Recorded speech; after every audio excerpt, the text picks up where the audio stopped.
Amid the cold indifference of a crowded street in Chicago, a 12-year-old homeless boy witnessed a white police officer being struck by a speeding car in the middle of an intersection. Despite the risk of being misunderstood and judged, the boy rushed to help, only to be mistaken as the culprit. It wasn't until the injured officer woke up and told the truth that the city realized kindness doesn't need permission to exist. Before we dive into this story, let us know where you're watching from. We'd love to hear your thoughts. It was a cold fall evening in downtown Chicago. Wind whipped between rusted subway columns, and the concrete overpass above buzzed with the sound of impatient traffic. Underneath, half-lit street lamps cast long shadows over stained brick walls and graffiti-covered dumpsters. People bustled past the alley entrance, some in sleek coats, others in fast food uniforms, none looking sideways. A white woman clutched her purse tighter as she passed a bundled figure against the wall. A man in a blue delivery jacket glanced once and looked away, muttering something about those street kids always begging. That bundled figure wasn't begging. He was fixing his bike. Elijah was 12, skinny, with ash-brown skin and thick dark curls tied back by a fraying bandana. He wore an oversized gray hoodie stained with old grease and jeans 2 sizes too big, cinched at the waist with a broken bungee cord. His sneakers didn't match. His hands, small but rough, worked carefully with a bent fork and a flattened soda can, adjusting the bike chain he'd salvaged from a junk pile last week. Duct tape held the seat together. A dented milk crate was bolted on the back, his storage unit. Every item had a story. None of them good. He wasn't invisible. People saw him. They just didn't want to. Sometimes they'd mutter, "Get a job," or "Where's your mother?" Other times, they'd cross the street. When he was caught napping on a bench last winter, the security guard at the plaza sprayed cold water on the seat and told him to go bother someone else. The words didn't sting anymore. Not like they used to. Elijah didn't go to school anymore. After his mom passed in a hit-and-run 2 years ago and no relatives came forward, he'd run from the shelter system. Too many fights, too many rules. He'd rather sleep with his back against brick and freedom in his breath than lie awake in a room where he was just a number. He'd learned how to keep quiet. How to avoid eye contact. How to make $1 last 4 days. But every night, before curling into the corner behind the laundromat or under the viaduct, he'd look up through the haze of city light and whisper, "You still up there, Ma?" His fingers would tighten around the one thing he had left, a faded red scarf knit by her hands, still smelling faintly of lavender and old perfume.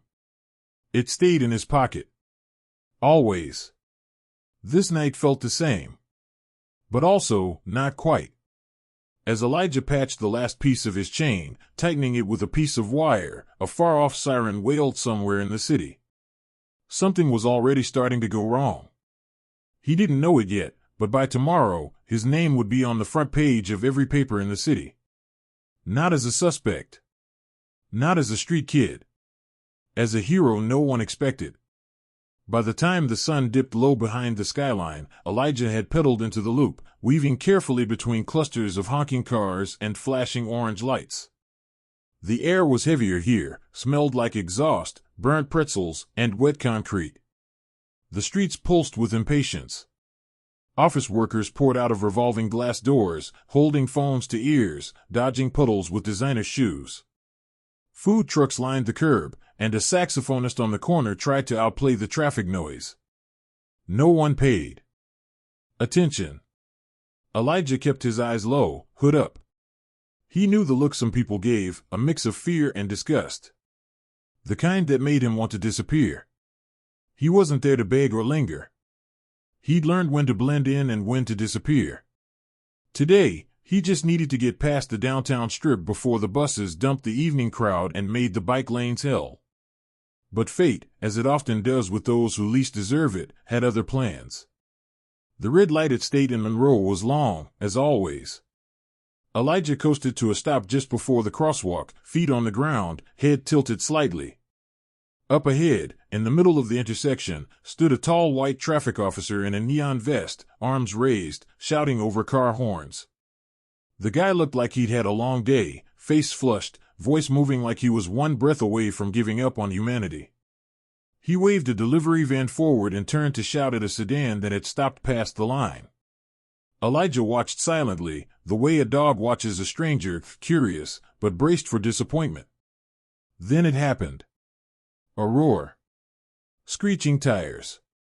And a silver SUV came barreling through the opposite lane, swerving hard, as if the driver had yanked the wheel at the last second. People on the sidewalk screamed. The traffic cop turned, hands barely raised, before the vehicle slammed into him with brutal force. His body lifted, spun midair, and hit the asphalt like a sack of bricks.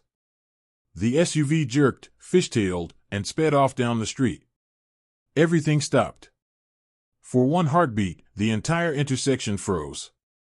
Elijah sat there, mouth slightly open, watching as the officer lay twisted in the middle of the road, one arm flung at an unnatural angle, blood pooling beneath him.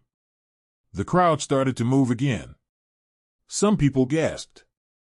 Others pulled out phones. A few turned away. No one stepped into the street. No one. Elijah's breath caught. His grip on the handlebars tightened. He could hear his own heart pounding above the chaos. Every instinct screamed at him to stay out of it. He knew how this worked. A black boy in a hoodie, hands covered in blood, hovering over a white cop in the middle of downtown, that wasn't a headline. It was a death sentence. He could already imagine the cuffs. The shouts. The phone cameras catching the worst angle. He could already hear the slurs, punk, criminal, thug. He knew what they'd see. Not a kid. Not a helper. Just another body they didn't trust. But then, memory cut through fear. His mother's voice, soft but firm, like it used to be when she'd braid his hair or button his coat before school. You don't get to choose how the world sees you, baby. You only get to choose who you are. Don't ever let them harden your heart. Be good, even if they ain't. His throat tightened. He looked up. No one had moved. The officer groaned once, his chest heaving shallowly, blood running freely from a gash near his elbow. One shoe had flown off. His radio was crushed beneath him. Elijah's jaw clenched. The light changed to green. He dropped the bike. Without a word, he ran into the street, weaving between the stopped cars as horns erupted. A few people shouted, "Kid, get out of there." But he didn't stop. He knelt beside the officer and winced at the sight, broken arm, maybe a cracked rib, blood thickening on the concrete. Elijah didn't know much about first aid, but he knew when someone was dying. And this man was dying fast. He pulled the red scarf from his pocket, his mother's. It still had her scent, faint as breath. He pressed it to the man's wound and wrapped it tight, tying it with hands that shook but didn't hesitate. Blood seeped through almost instantly, warm and horrifying. The officer's face twitched. A groan escaped his lips. "You hear me?" Elijah whispered, his voice trembling. "You're going to be okay. Just hang on." No answer. Just a wet, rattling breath. Elijah's eyes darted to the sidewalk. People were watching now, some filming. Still, none came closer. A woman in a blazer shook her head and murmured, "Where are the paramedics?" A man behind her whispered, "That kid touched him, did you see?" He touched him. Elijah's heart sank. But he didn't move. "Don't stop. Just finish what you started." A siren cried faintly in the distance, far off, nowhere close. He had to get help. Real help. He looked back at his bike, lying in the street. The chain had slipped. No time to fix it. He took one last look at the officer, pressed the scarf tighter against the wound, and whispered, "I'm not leaving you. I swear. I'm just going to get someone." And then he ran. Not toward the crowd. Not toward the nearest business where someone might have already called 911. He sprinted down Monroe, cutting through alleys and across parking lots, heading toward a traffic outpost he remembered seeing earlier, just a few blocks away. His legs burned. He didn't slow. Behind him, the city swallowed the siren. The crowd. The wounded man. But Elijah ran like his soul depended on it, like if he could just get there in time, none of the rest would matter. What he didn't know, what he couldn't know, was that the hardest part wasn't behind him. It was waiting, just one street away. And no matter how fast he ran, he couldn't outrun what this city had already decided he looked like. Elijah's lungs burned as he pushed the final block. The traffic outpost was just ahead, a concrete booth wedged between two blinking street signs, flanked by orange cones and faded caution tape. Two officers stood outside, one with a clipboard, the other sipping coffee, both mid-conversation and laughing at something Elijah couldn't hear. He staggered to a stop, chest heaving, sweat running cold down his back despite the evening chill. His voice cracked as he shouted, "There's a cop hurt. He got hit on Monroe by a car. He's bleeding bad." The two officers straightened, their smiles vanishing. One stepped forward, already reaching for his radio. "Where exactly?" "Right at the light." "State and Monroe," Elijah said breathlessly, pointing back the way he came. "He's in the street. He's not moving." The younger officer nodded and barked into his radio, voice clipped and professional. "Unit down at State and Monroe, requesting immediate medics and backup. Possible hit and run. Victim is CPD, repeat, CPD down." The other officer turned to Elijah, his eyes sharp and assessing. "You saw it happen?" Elijah hesitated. Wiped his bloody hands on his jeans. I didn't see the crash. I was across the street. But I ran to help him. I tied his arm, he was bleeding. I used this." He reached into his pocket, slowly, deliberately, and held up the scarf. It was soaked. Dark red. Twisted and clotted. "It's mine." I tried to stop the bleeding. The officer's face tightened. He didn't nod. Didn't say thank you. His gaze drifted to Elijah's hoodie. His scuffed shoes. The dirt under his fingernails. The blood smeared across his palms. Then to his face. That untrusting, measuring stare, like trying to solve a puzzle where the pieces didn't look right. "Stay right here," he said flatly. "Don't move." "I'm not." Within minutes, they were back at the scene. Flashing lights painted the buildings blue and red. A small crowd had formed, cordoned off by yellow tape and an officer barking orders. Elijah ran beside the two patrolmen, heart racing with hope and dread, hoping the officer was still alive. He saw the man, still on the pavement, though someone had repositioned him slightly. A paramedic hovered over him, inserting in 4. Another medic looked up as they approached. Massive blunt force trauma. Lost a lot of blood. Might have severed a vein in the forearm. "That scarf," the younger officer beside Elijah said suddenly, pointing. "That it?" The medic nodded. "Yeah, whoever tied it probably bought him time." Elijah exhaled, something like relief catching in his throat. But then the older officer stepped between him and the scene. "You said you found him like that?" "Yes, sir." "And you tied the arm?" "Yes. With my scarf. I didn't hurt him. I just tried to help." "Then why the hell's your DNA all over a downed cop?" The voice didn't rise, but the threat behind it did. "I told you I helped. You got no ID, no address. I live around. You're telling me a kid with no home just happened to be there right when an officer gets hit? Right when the driver flees? You expect me to believe that?" The words hit harder than any punch. Elijah's mouth opened, but no sound came out. His hands were still sticky with the man's blood. The scarf, his mother's, was now bagged by a crime tech. He saw someone taking pictures of it like evidence. The older officer stepped closer. "Turn around." "What?" "Turn around." "I didn't do anything." "Then you got nothing to hide, do you?" The younger one looked unsure, glancing from his partner to the EMTs. "Maybe we wait." "No. We do this now." Hand on his shoulder. Grip firm. Turned him. Cold metal on his wrists. Click. Click. Gasps came from the onlookers. A woman muttered, "Jesus, they're arresting the kid." Another man whispered, "That can't be right. He's just a kid." But no one stepped forward. Not one voice rose louder than a murmur. The cuffs bit into Elijah's wrists as he was led away, from the flashing lights, from the man he had tried to save, from the scarf, the only thing he had left of his mother. He didn't cry. He didn't shout. He'd learned a long time ago that black boys who raise their voices don't get heard. They get handled. At the squad car, he tried once. Just once. "I didn't hurt him. I saved him." The older officer snorted. "We'll see what the evidence says."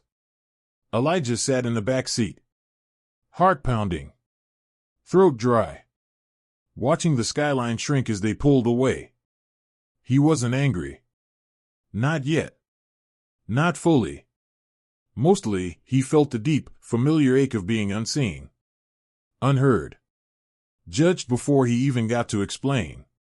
He thought of his mother. Her voice in his head telling him to do the right thing. Be good, even if they ain't. He had done what she asked. He had done everything right. And still, here he was. In cuffs. With a record, maybe about to be written in ink he couldn't erase.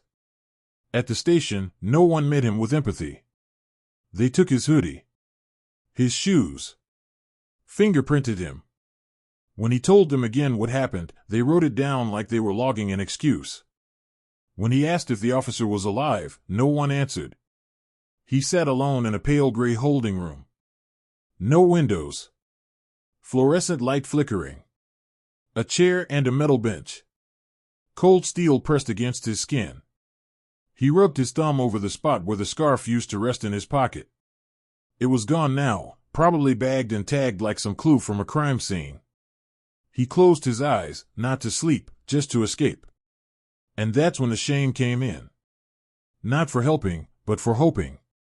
Hoping they'd see him. Hoping someone would say thank you. Hoping being decent was enough to keep the world from turning on you. He should have known better. But still, if given the choice again, he wasn't sure he'd do it differently. The fluorescent lights in the holding cell buzzed overhead, a sound Elijah had grown used to in the last few hours but still couldn't block out. The bench beneath him was cold, unforgiving, as if it were meant to remind you that comfort wasn't part of this place. He sat with his back against the wall, arms folded, eyes vacant. They'd taken his hoodie. His scarf. His voice. No one had spoken to him in over an hour. No lawyer. No social worker. Just stares, some suspicious, some empty, most avoiding him altogether like he was a smudge on the floor no one wanted to clean. A female officer had handed him a plastic cup of water earlier, but she didn't say a word, just placed it on the metal table and left. Elijah didn't drink it. His mouth was dry, but something in him refused the gesture. Not out of pride, but survival. When the world only gives you scraps, you learn to stop taking handouts that come without humanity. He didn't want their pity. He wanted someone to listen. He played the moments back in his head, over and over. The screech. The slam. The blood. The silence. The way the officer looked up at him, barely conscious. The way his fingers had twitched when Elijah tied the scarf around his arm. That had to mean something. Someone saw. Someone had to have seen what he did. But the more he thought about it, the more it felt like hope was slipping through cracks he couldn't seal. The door opened. Sharp click of boots. A woman in a tan coat, early 30s, maybe, stepped in holding a clipboard. Her badge read Detective Marquez. She didn't sit. She leaned against the table, eyes scanning him like a puzzle she didn't have all the pieces for. Elijah, right? Her voice wasn't cruel, but it wasn't soft either. He nodded, barely. You know why you're here? I didn't hurt him, he said, eyes finally locking with hers. I helped. I've read the initial report, she said. Officer said you arrived at the outpost alone, hands covered in blood. claimed a cop had been hit. You gave them a scarf as evidence, your scarf. It wasn't evidence. It was his tourniquet, Elijah said. He was bleeding. I wrapped his arm. I told them. I know, she replied, flipping a page. But you see the problem, right? No witnesses. No cameras caught the impact, just the aftermath. You, next to him, covered in blood. That's all we've got. Elijah's voice trembled now. Not from fear, but from the weight of everything being turned backward. You think I would do that, and then come tell you? She looked up at him, and for a second, something changed. Her gaze softened.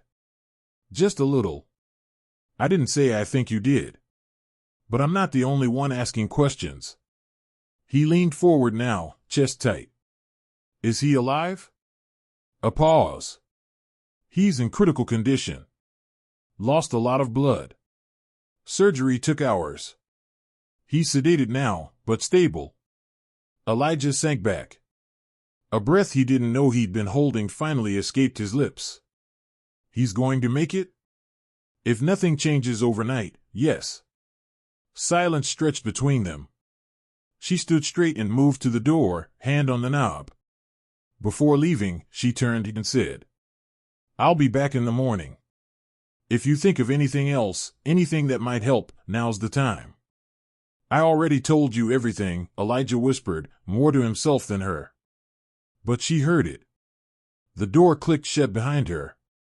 Meanwhile, on the 5th floor of Mercy Hospital, in a room flooded with sterile light and hushed urgency, the officer lay in bed, pale, unconscious. A tube down his throat. And 4 in each arm. Machines beeped, steady and calm now, like the worst had passed, but the battle hadn't ended. A nurse adjusted the blanket at his feet. Another checked the monitors and noted vitals on a clipboard. No one spoke. Then, at just past 5:12 a.m., his eyelids flickered. It was subtle, the kind of motion you might miss if you weren't trained to catch signs of consciousness. The nurse moved closer. Leaned in. Detective Moran, she said softly. His lips parted. Breath-catching. His eyes opened slowly, adjusting to the light. Panic flickered in his face for a moment before he seemed to realize he was in a hospital. You're safe, she said quickly. You're in Mercy. You were in an accident. You've had surgery. You're okay. He blinked. Swallowed. Winced. Do you remember what happened? She asked. He nodded, weakly. His voice was gravel. Car hit me. Yes. A hit and run. He struggled to speak. She handed him a small pad and pen. Hand trembled as he scrawled a few words. The boy. Where is he? The nurse blinked. Boy? What boy? He nodded, tapped the notepad again. He helped me. She hesitated. They brought in a young suspect. You mean him? He looked at her like she'd missed the point of the world entirely. He saved me, he wrote next, pressing harder with the pen. Within the hour, the ICU's call reached the precinct. It traveled quickly. From nurse to attending. From attending to admin. From admin to Marquez. The moment she read the note forwarded by the hospital, she grabbed her keys and didn't stop moving until she was back at the precinct, shoving through the door to the holding area, ignoring the puzzled looks from night shift officers. Elijah, she called. He jerked his head up. She walked toward the cell, holding the printout in one hand. He woke up. He wrote a statement. Said you saved his life. Not hurt. Not fled. Saved. Elijah stared at her. It didn't register at first. What? She unlocked the door herself. You're not under arrest anymore. Let's get you out of here. He stood, slow, still uncertain if this was real. So, they believe me? She nodded. He believes you. And that's what matters. As she led him out of the holding area, past the desks and tired cops and hollow conversations, Elijah didn't smile. He didn't cry. He just walked quietly. His footsteps light, but not from relief. He wasn't free yet. Not really. Not until people saw more than blood, more than a hoodie, more than the color of his skin.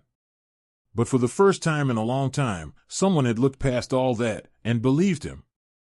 By mid-morning, the city had begun to change. It started with whispers. Someone at the hospital staff had posted anonymously on social media. The officer who was hit downtown yesterday woke up and said, "The kid who saved his life is being held in custody." He said, quote, "He didn't hurt me. He saved me." The post exploded. Within hours, it was everywhere, on news tickers, on Twitter, on local live streams. A photo of Elijah the grainy, taken from a phone through the glass of a squad car, circulated with captions ranging from boy hero wrongly accused to from suspect to savior. But Elijah didn't know any of this. When he stepped out of the precinct just after noon, wearing a plain gray hoodie, a size too big that someone had loaned him, and no shoes, he hadn't gotten those back yet, Detective Marquez walked beside him. "Do you have somewhere to go?" she asked carefully, her tone gentler than before. Elijah shook his head, then shrugged. "I usually stay under the bridge on Harrison. But it's loud there. Hard to sleep." She paused, unsure how to respond to that kind of honesty. "I'll see if we can get you into housing. Maybe a center. One of the better ones. You should have a safe place tonight." He didn't answer. The sunlight felt foreign on his face after the windowless cell. He kept walking, hands in his sleeves, quiet, watching his feet on the concrete. They passed a bakery, and the smell of cinnamon and butter nearly brought tears to his eyes. His stomach growled. Marquez noticed. "You hungry?" she asked. He hesitated, then nodded once without lifting his head. "I stopped for food." She ordered pancakes and sausage for him. Black coffee for herself. He ate in silence. Slow and cautious at first. Then faster. She didn't ask questions. Just watched. Then finally asked, "You sure you don't have anyone? Family?" "My mom," he said quietly. "She died a while ago." "No father?" "No idea who he is." The detective sighed softly. "You're 12. He nodded. "I've got a nephew your age. Complains if his phone charger isn't the right length." Elijah gave a faint smile. Just a flicker. Then went back to his plate. When they arrived at the hospital later that afternoon, the lobby was already swarming with press. The mayor's aide was giving a statement. Reporters jostled for position, but they all turned when the automatic doors slid open and a boy walked in beside a detective. The room quieted. Cameras turned. Elijah froze. Marquez placed a hand on his shoulder. "You okay?" "No," he said honestly. "You want to leave?" "No." "Then just breathe." She led him through the crowd. Hospital security cleared the path. At the end of the hallway, in a private room lined with flowers, cards, and get well balloons, Officer Moran sat propped up, one arm in a cast, the other resting across his lap. He looked older than before, not from the injury, but from the weight of what had almost been lost. When Elijah entered, the room felt smaller. Heavier. Moran looked up for a long beat. He didn't speak. Then his voice cracked slightly as he said, "That you?" Elijah nodded. "I remember you. You were the only one who came." "I tied your arm," Elijah murmured, "with my mom's scarf. You saved my life, kid." The officer blinked hard. "They told me what happened after." "I'm sorry. You didn't deserve that." Elijah looked down at the floor. "It happens." Moran's brow tightened. "It shouldn't." The room fell quiet. Then, slowly, the officer reached out his unbroken hand.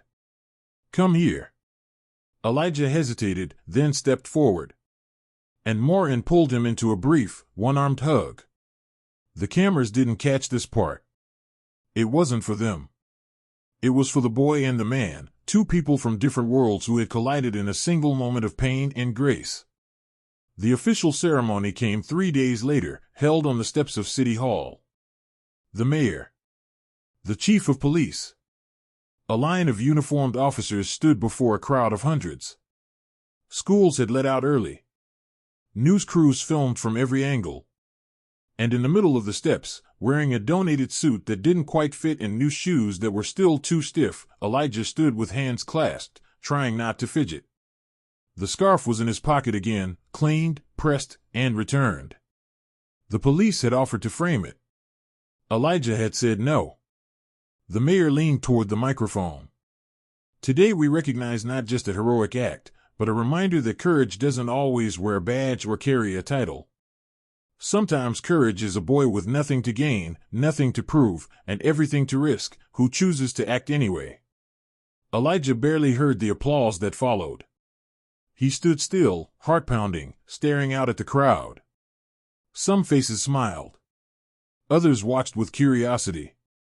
But he wasn't thinking about them. He was thinking about his mom. About her voice. Be good even if they ain't. And now, maybe for the first time, someone had finally seen the boy she raised. Later that evening, as the sun dipped behind the skyline, Elijah sat on the steps. The crowd long gone. Marquez walked up beside him and handed him a soda. You did good today. I didn't like the speeches. You didn't have to. You weren't there to impress them. He looked up at her. So what happens now? You'll have choices. People want to help. I'll make sure you're not back on the street tonight. After that, we figure it out. You've earned that. He looked out at the city lights flickering on like stars waking up. Do you think they'll forget me? He asked. She shook her head. Not a chance. But even if they did, he knew now that he wouldn't forget himself. And maybe that was what mattered most. He wasn't just a shadow anymore. He wasn't just another face in a system that never asked his name. He had a story now. A name. A moment that no one could take. Elijah. The boy who stayed. The boy who saved. The boy who was finally seen.